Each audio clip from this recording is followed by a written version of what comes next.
Wet Behind the Ears is very funny and painfully accurate. So much of this reminded me of my own post-university experience, and I'll talk more about this and the narrative in a second. This was released in 2013. It's directed by Sloan Copeland. It's written by Sloan Copeland and Margaret Keane Williams, and it stars Margaret Keane Williams as Samantha Phelps.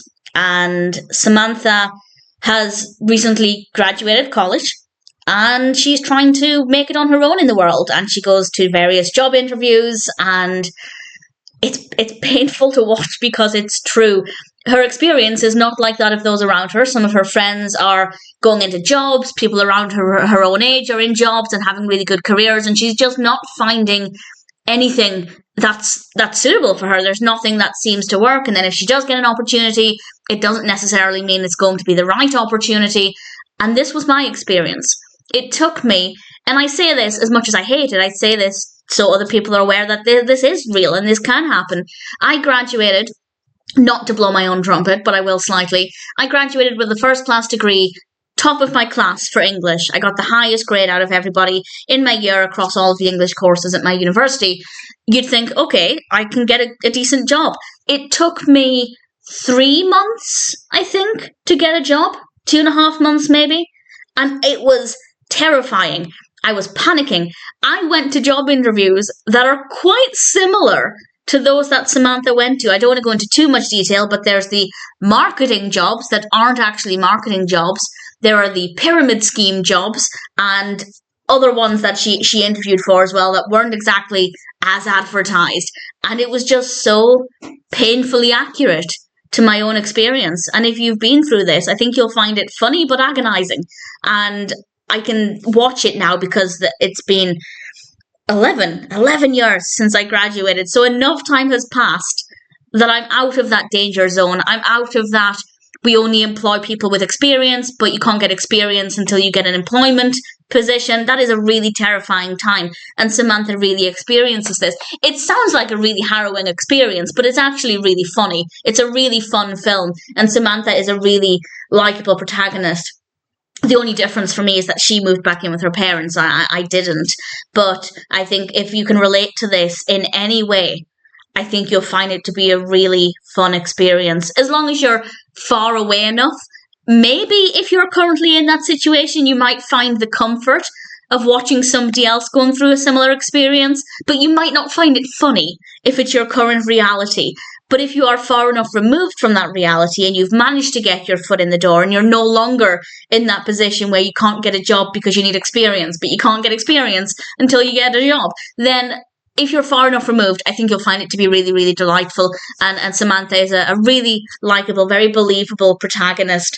And I found it to be a very fun journey following her story. And I rather enjoyed it a lot. Very funny, very cleverly done, painfully, agonizingly accurate.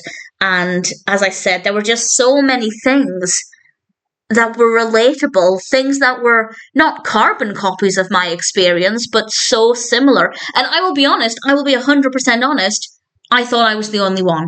Because, like Samantha, many of my friends jumped straight into jobs. And I was thinking, well, what's wrong with me? Why can't I get a job? And I don't have an answer to that other than the industry I was trying to get jobs in, where I lived at the time, there are not a lot of them. But eventually I thankfully did find something about 2.5, 3 months later, which was a very long, slow period of time. So I guess the point there is that when I was going through it, I thought I was the only one because everybody around me didn't seem to have the same problem. And this is something we can see with Samantha. So maybe if you are going through it right now, it could be really valuable to watch. As I said, it might not be the funniest because you might be too close to that anxiety and that pain. But in time, and I promise, in time, that will lessen. And eventually you'll get to the point where you think, well, actually, those few months or even longer, it's just a small period of time. And obviously 11 years later, it's just a tiny, tiny dot on my career path. But at the time, absolute agony, felt like it was never going to end. And I can absolutely see this in Samantha as she starts to become more desperate and considers taking on the jobs that aren't really jobs. And it's a very accurate experience for some of us.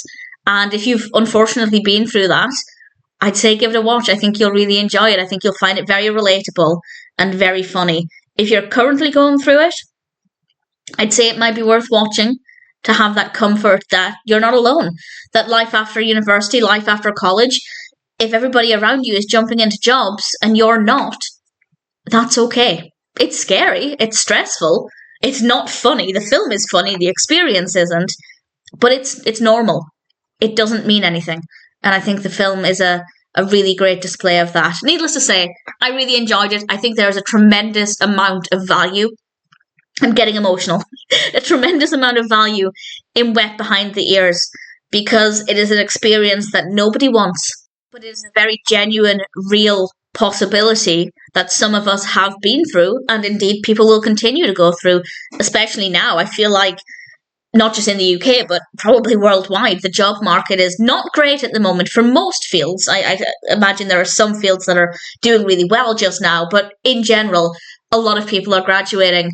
And it doesn't necessarily mean that there will be a ready-made job for you. And I have to say, I don't think that's a huge problem in itself in the grand scheme of things. There are plenty of people who say, don't bother going to university. You're not even guaranteed a job. Well, no, you're not guaranteed a job, but you've got less of a chance of getting a job in a particular area, of course, if you don't go to university. That being said, if you've got a degree, it's harder to get a job that doesn't require a degree because employers will think that you're just doing it until something opens up in your field, which is fair. That's an accurate assumption. So basically, if you want to go to university, go to university. Don't try to worry about the job market afterwards because, and this is wishful thinking, I guess, but things will work out. And whether it works out for Samantha, I'm not going to say, but I thoroughly recommend this film. I think there are a lot of great takeaways for this. There's a lot of comfort in the familiarity, unfortunate familiarity, but comfort nevertheless. And if you're far enough removed from that time period, I think you'll find it to be painfully relatable and very, very funny. Solid film, great narrative, fabulous character. All of the characters are great, but Samantha in particular, really great performances. I have no complaints. I think Wet Behind the Ears is a brilliant film and absolutely one that I think everybody should check out, but particularly if it's something to which you can relate.